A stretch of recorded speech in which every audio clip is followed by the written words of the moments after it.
स्वर्ग लोक हिंदू धर्म और भारतीय संस्कृति में एक महत्वपूर्ण अवधारणा है।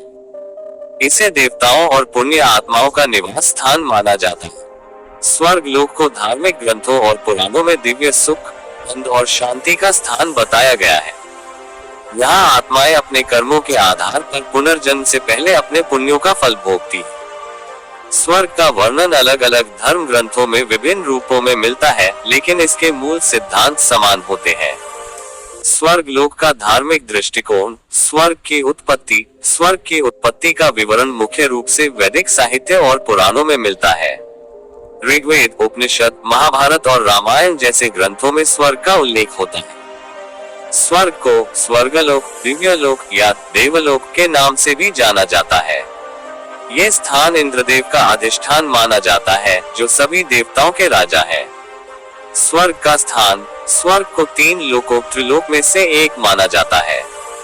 त्रिलोक का तात्पर्य है भूलोक, पृथ्वी, स्वर्गलोक देवताओं का निवास स्थान, पाताल लोक, अधोलोक या दानवों का निवास स्थान। स्वर्ग लोक को आकाश के ऊपर, जहां सूर्य, चंद्रमा और तारे स्थित हैं, माना जाता है। यह अदृश्य, दिव्य और शरीर से पारलौकिक माना जाता है। स्वर्ग का प्रवेश और कर्म सिद्धांत। स्वर्ग में जाने का मार्ग मानव के कर्मों पर आधारित होता है। स्वर्ग का प्रवेश और कर्म सिद्धांत। स्वर्ग में जाने का मार्ग मानव के कर्मों पर आधारित होता है। हिंदू धर्म के अनुसार जो व्यक्ति जीवन में अच्छे कर्म पुण्य करता है और धर्म का पालन करता है, उसे मृत्यु के बाद स्वर्ग की प्राप्ति होती है। अच्छे कर्म करने वाले व्यक्ति की आत्मा स्वर्ग लोक में चली जाती है, जहां उसे सुख और आनंद का अनुभव होता है, जबकि बुरे कर्म करने वालों को नरक में जाना पड़ता है। धार्मिक परंपराओं में यज्ञ, दान और पूजा जैसे कार्यों को पुण्य कर्म माना जाता है। इन कर्मों के फल स्वरूप आत्मा स्वर्ग में पहुंचती है और वहां अपने पुण्य का फल प्राप्त करती है। स्वर्ग का जीवन। स्वर्ग में रहने वाले आत्माओं को यहाँ दिव्य सुख और आनंद मिलता है। पुराणों के अनुसार यहाँ ऐसी वस्तुएं होती हैं जो पृथ्वी पर दुर्लभ होती हैं, जैसे कि दिव्य पेय, अमृत, सुंदर नृत्यांगनाएं, अप्सराएं और संगीतकार गंधर्व। स्वर्ग में समय का अनुभव पृथ्वी से भिन्न होता है। यहाँ का एक दिन पृथ्वी के वर्षों के समान होता है।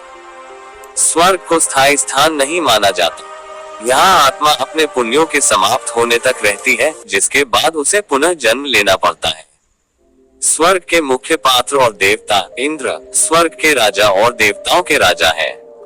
इंद्र का निवास स्थान इंद्रलोक के नाम से भी जाना जाता है, जो स्वर्ग का एक हिस्सा है। अप्सराएं स्वर्ग की सुंदर देवियां, जो नृत्य और संगीत में निपुण होती हैं। इनका कार्य स्वर्गवासियों का मनोरंजन करना होता है। गंधर्व दिव्य संगीतकार और कलाकार, जो स्वर्ग में संगीत का आनंद देते हैं। स्वर्ग और मोक्ष। हिंदू धर्म में स्वर्ग और मोक्ष 2 अलग अलग अवधारणाएं हैं। स्वर्ग एक अस्थायी स्थान है, जहां आत्मा पुण्य कर्मों के फल स्वरूप जाती है, जबकि मोक्ष आत्मा की अंतिम मुक्ति है। मोक्ष की स्थिति में आत्मा पुनर्जन्म के चक्र से मुक्त हो जाती है और परमात्मा में विलीन हो जाती है। यह आत्मा की शांति, आनंद और दिव्यता की प्राप्ति का स्थान है। कई धार्मिक व्याख्यानों में इसे आत्मा की शुद्धि और मुक्ति के मार्ग के रूप में भी समझा जाता है। स्वर्ग लोक का महत्व हिंदू धर्म के कर्म सिद्धांत और पुनर्जन्म के चक्र में बहुत महत्वपूर्ण है। यह आत्मा के अंतिम लक्ष्य मोक्ष की प्राप्ति से पहले एक अस्थायी अवस्था है, जहां आत्माएं अपने अच्छे कर्मों का आनंद लेती हैं।